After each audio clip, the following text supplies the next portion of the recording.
संभल दौरे पर सपा सांसद और धर्मेंद्र यादव का भाजपा पर हमला। 2027 में सत्ता परिवर्तन का दावा। संभल में समाजवादी पार्टी के वरिष्ठ नेता और आजमगढ़ से सांसद धर्मेंद्र यादव एक निजी कार्यक्रम में शामिल होने पहुंचे। इस दौरान उन्होंने मीडिया से बातचीत करते हुए भारतीय जनता पार्टी पर तीखा हमला बोला और महिलाओं से जुड़े मुद्दों पर गंभीर आरोप लगाए। यादव ने कहा कि भाजपा सरकार महिलाओं के साथ सौतेला व्यवहार कर रही है और वर्ष 2023 में पारित महिला सुरक्षा से जुड़े कानूनों का सही तरीके से पालन नहीं हो रहा है। उन्होंने आरोप लगाया कि सरकार सिर्फ कागजों पर योजनाएं चला रही है, जबकि जमीनी स्तर पर स्थिति चिंताजनक बनी हुई है। पश्चिम बंगाल की राजनीति पर बयान देते हुए उन्होंने कहा कि आगामी चुनावों में ममता बनर्जी ही दोबारा मुख्यमंत्री बनेंगी। साथ ही उत्तर प्रदेश के मुख्यमंत्री योगी आदित्यनाथ द्वारा बंगाल में मुसलमानों को लेकर की गई टिप्पणी पर प्रतिक्रिया देते हुए उन्होंने कहा कि वहां की जनता इसका मुंह तोड़ जवाब देगी। आगे उन्होंने दावा किया कि उत्तर प्रदेश में वर्ष 2027 के विधानसभा चुनाव में समाजवादी पार्टी सत्ता में वापसी करेगी और अखिलेश यादव मुख्यमंत्री बनेंगे। उनके इस बयान को आगामी चुनावों की तैयारियों और सियासी माहौल को गरमाने के संकेत के रूप में देखा जा रहा है। उतर आया है, तो इस पर आपका क्या कहना है कि आप लोग महिलाओं को समझा नहीं पा रहे? नहीं, कोई महिला संगठन नहीं उतरा है। ये भारतीय जनता पार्टी के लोग जिनको प्रयास कर रहे हैं, और ये बीजेपी के लोगों से मैं पूछना चाहता हूँ, 28 सितंबर 2023 तक देश के दोनों संसद के दोनों सदनों ने सर्वसम्मति से पारित करके महिला बिल का नारी बंधन अधिनियम बना के भेजा था, और उस समय की भाजपा के लोगों ने बड़ा इसके प्रचार और प्रसार भी किया था।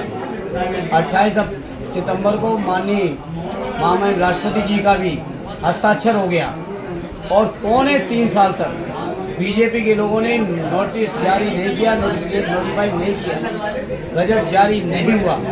अभी जब 16 अप्रैल को जो संविधान संशोधन लाए थे, जिस संविधान संशोधन के माध्यम से बिना जनगणना के, बिना परिसीमन के ये जो रिजर्वेशन लागू करना चाहते थे और उस रिजर्वेशन की आड़ में सारी सीटें बिगाड़ना चाहते थे, इसका पूरे विपक्ष ने विरोध किया। और हमें फक्र है कि अपने नेता आदरणीय अखिलेश यादव जी के नेतृत्व में इस बिल को गिराने में समाजवादियों का सबसे महत्वपूर्ण योगदान रहा। सांसद जी, एक सवाल है। अपर्णा यादव महिला आयोग की सदस्य, संसद के बाहर वो विरोध प्रदर्शन कर रही है जिन्होंने आपकी पार्टी के झंडे जलाए हैं, जिसमें काम जो भाजपा ने उसका विरोध जताया है, क्या कहोगे? बीजेपी के लोगों ने ऐसे संस्कार दिए कि ये काम हो रहे हैं। ये तो काम कभी नहीं हुए थे जो हो रहे हैं। लेकिन समाजवादी लोग जानते हैं वो झंडा केवल कपड़ा नहीं है, उस झंडे में नेताजी के जज्बात हैं, समाजवादियों के त्याग है, तपस्या है, बलिदान है, कुर्बानियाँ हैं। उस झंडे में लोग सदैव नेताजी की तस्वीर और आदरणीय अखिलेश जी की तस्वीर को देखते हैं, और समाजवादियों को एहसास है वो जो हमारे झंडे के साथ केवल कपड़े या झंडे को नहीं जलाया है, वो हमारे जज्बातों को जलाया है, और शायद बीजेपी ने यही संस्कार उन्हें सिखाए। बंगाल चुनाव के लिए क्या कहेंगे सर?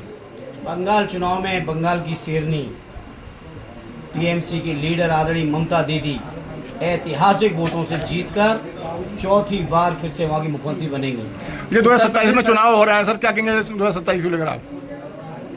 ऐतिहासिक जीत होगी माननीय अखिलेश जी के नेतृत्व में, प्रचंड बहुमत के साथ। ऐसा बहुमत जो पहले कभी किसी को नहीं मिला होगा, वो बहुमत आदरणीय अखिलेश जी को 27 में मिलेगा। उत्तर प्रदेश सरकार में सर कैबिनेट मंत्री ओपी राजभर ने आरोप लगाया है कि जिस चाय वाले के साथ आर्यन यादव के साथ मारपीट हुई है उसमें मुस्लिम है, उस पर क्या कहना चाहेंगे आप? देखिए, उनको कोई गंभीरता से नहीं लेता है। वो जहाँ चुनाव लड़ते हैं वहाँ के लोग गंभीरता से लेते हैं। पता नहीं मीडिया के साथियों आप लोग क्यों गंभीरता से लेते हैं। और कोई भी बात अगर वो कहते हैं तो कम से कम आप लोग अपने वहाँ के स्थानीय संवाददाताओं से सच्चाई को पता करके सवाल पूछे तो बेहतर होगा। केवल किसी को चर्चा में लाने के लिए अगर आपके सवाल पूछने की नियत है तो इसका हमारे पास कोई इलाज और जवाब नहीं है। विपक्ष के खिलाफ मुख्यमंत्री योगी आदित्यनाथ ने लखनऊ में पैदल मार्च किया, इसको लेकर क्या कहते वो ठीक है, पैदल हो रहे हैं, प्रैक्टिस कर रहे हैं भविष्य के लिए। प्रैक्टिस करने दो। अच्छा, बंगाल में चुनाव के दौरान जो है योगी जी ने कहा है कि जो मुसलमान हैं, जो मौलाना हैं, उनसे झाड़ू लगवाई जाएगी, इसको लेकर क्या कहेंगे सर? उनसे इससे ज़्यादा उम्मीद क्या कर सकते हैं? क्या कर सकते हो? ये केवल नफरत फैला के सोचते हैं, लेकिन ये जानते नहीं वो बंगाल है। और जो हार उत्तर प्रदेश में हुई है उनकी, बंगाल के लोग भी देख रहे हैं, और बंगाल के लोग ऐसा सफाया करेंगे भारतीय जनता पार्टी का।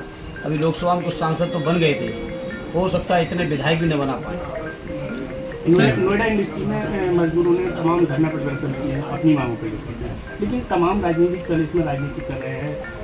जो है सत्ता पक्ष है जो इसमें षड्यंत्र का आरोप लगा रही है, क्या कहेंगे? सत्ता पक्ष के पास कोई और काम है? अच्छा, पाकिस्तान से तार जुड़ी बताए गए हैं। वो मजदूरों से मिलते, उनकी समस्याओं को समझते, सुनते और समाधान करते, यही सत्ता का काम होता है। और मजदूर कोई नाजायज मांगे नहीं कर रहे हैं, उनकी बहुत जायज़ मांगे हैं। न्यूनतम मजदूरी से लेके जो तमाम ज़रूरतें हैं, या छुट्टी का सवाल है, या जो उनको सुविधाएं मिलनी चाहिए, वो बहुत जायज़ हैं और दूसरे प्रांतों में मिल रही हैं। लेकिन उत्तर प्रदेश के लोग संवेदनहीन लोग हैं। इनको मजदूरों के शरीर से बदबू आती है, किसानों से बदबू आती है इन भारतीय जनता पार्टी के लोगों को। तो वो सुनने के बजाय लाठीचार्ज से लेके तमाम तरीके का कोई विपक्षी डेलीगेशन जाए तो उसको रोकने के अलावा दूसरा कोई काम ही नहीं कर रहा है।